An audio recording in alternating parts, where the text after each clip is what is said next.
My first guest, of course, a comedian and the host of Deal or No Deal. His new prank show, Howie Do It, premieres tomorrow night on NBC. Please welcome Howie Mandel.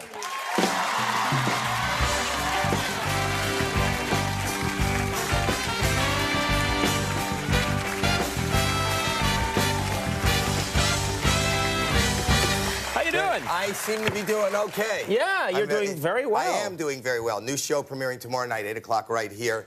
And so I'm busy. Yes, you're busy.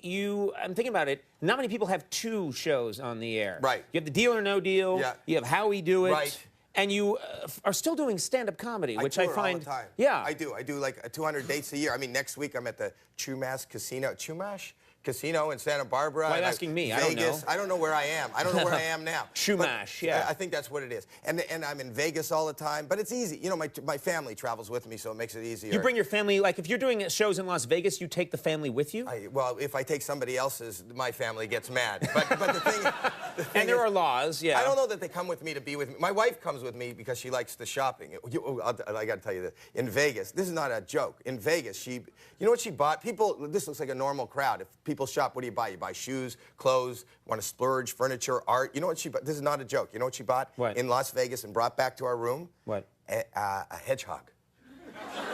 What do you mean she bought a hedgehog? Are there pet stores in the lobby in these hotels? I don't know where she got it, but she said she bought it was a hedgehog, which is like a porcupine. Yes, I know what a hedgehog is. Yeah, I'm well aware. I don't know where Chumash is, but I know a hedgehog when I see one. And I said to her, why would you buy that? Why would you? And she said because our son was doing so good in school, he deserved it.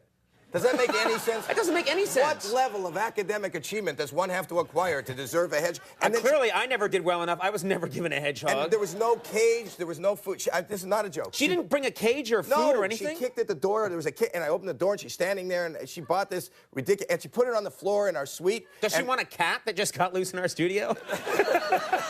It's okay. It's fine. Yes. Trust me, the cat's fine. Out of the maze. Yeah. And you know what? So she put it down on the floor, and then she went back out shopping for snacks and a habitat for a newfound family member. But here's the weird part. I'm alone in the room with the hedgehog. It's the hedgehog, and then the maid. They come in for like turn down service at night to turn down the bed. Sure. She assumes that I'm not in the room, that I'm down preparing for my show. If you've ever seen my show, there's no preparation involved. But anyway, okay. But she doesn't even knock. She just puts the key in the door, opens the door, takes 3 steps in, and I'm standing there. There's a hedgehog on the floor in a beautiful hotel in Vegas, and the woman took 3 steps, and she just stopped with her mouth agape.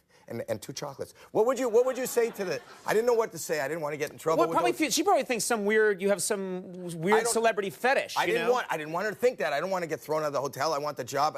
What would you? You know, I just went, look, like we had some infestation. Yes, and then finally I went, look how good my son's doing in school. Yeah. Yes. We didn't think he would achieve this level of. Now, the answer to this problem is to go shopping with your wife. Do you ever go shopping with your wife so you can stop these things from happening? She makes me go into places I don't want to go in. One time I had to go in the store. She goes, let's go in here. I go, I don't want to go in here. I want to see something else. She goes, but read the sign on the window of the store said, everything must go. She goes, well, let's go in here. I go, but she goes, look, everything must go. Doesn't that apply to any place of retail, whether you have a sign or not? When have you ever gone into a store anywhere and go, I'll take this? And they go, nope. Our stuff does not go. Don't try to offer us cash and take stuff from us. Yes. What do you see a sign? She sends me shopping. She'll send me. I have a wife and 2 daughters and a son. But for the wife and the 2 daughters, they send. Maybe I shouldn't talk. I will talk about that. Well, it's very late at night. They send me out for groceries, but females need things that we don't need. I don't get that stuff. If my wife asks me, really? no, I'm not going to get that. I do because I'm a wimp. But I'll go. I don't really understand the products, you know. I don't. We're not meant to understand those products. You know, the truth is, I thought I might want to, you know what the product. People know what the products are. Yes, we're not. I don't even want to mention the product. It's the 21st century. We don't have to be too delicate. There's a lot of padding and there's a lot of inserting. There's a lot of things. But I'm fascinated by. I saw. You can talk about it. Don't use your hands too much. It's getting creepy. No. You want a blackboard? I don't use my hands. We use the products. But anyway, the thing is that there is one particular.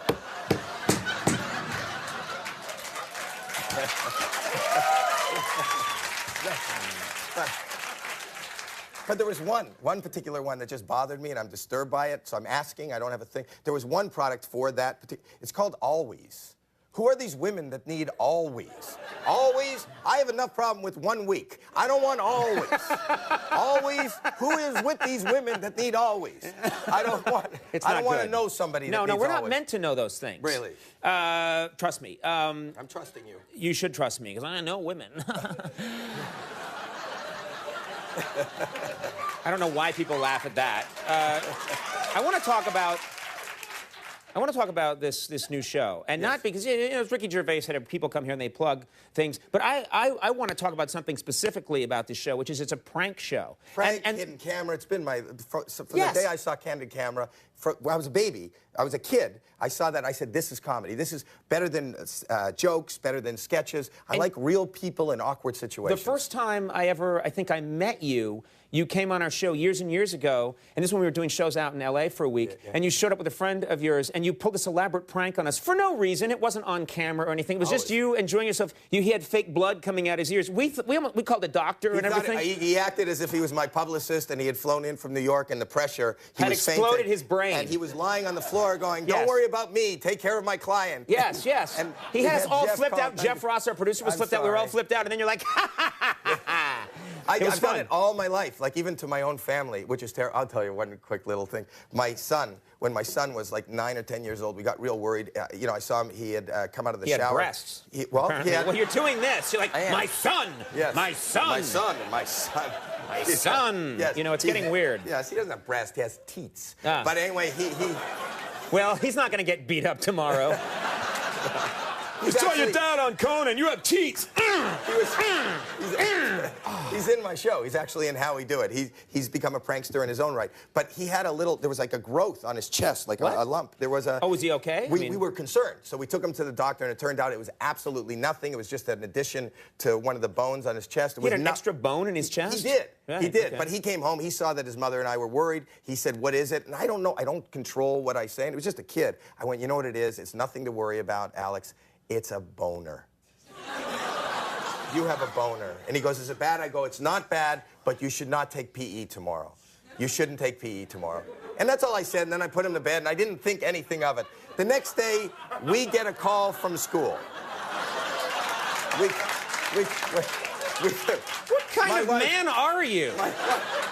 What kind of monster are you? My wife was so angry because the principal called and said that we have a problem. Your son is being very inappropriate. And she goes, "What's wrong?" And they said, "Well, Alex said he can't take gym because he has a boner." And we kept telling him, "No, he doesn't." And he goes, "No, ask my father. He knows," which is wrong.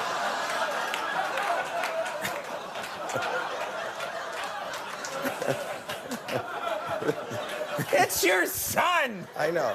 What have you done? I don't know what I did, and he's going to be taken away from me now. Yes, he will. Somebody's going to call the authorities, but that's my life, and that's what your I've life. done. That's what and you I've do. always done it all my life, and then NBC has been nice enough to give me the show. To enable you. To enable me, to pay me for everything I've ever gotten in trouble for. Sure. And I've got this new show premiering tomorrow called Howie Do It, which is... Tell us about what kind of pranks are we going to see on How We Do It? Everything from hidden camera to actual camera. You know, it's not only me pranking people. We find people, and if you have ideas, go to NBC.com and tell us. Like somebody wants... I'll give you an example. Like a woman wanted to prank her husband. So she convinced him through us that they got a part in it. We were using real people in a mouthwash commercial.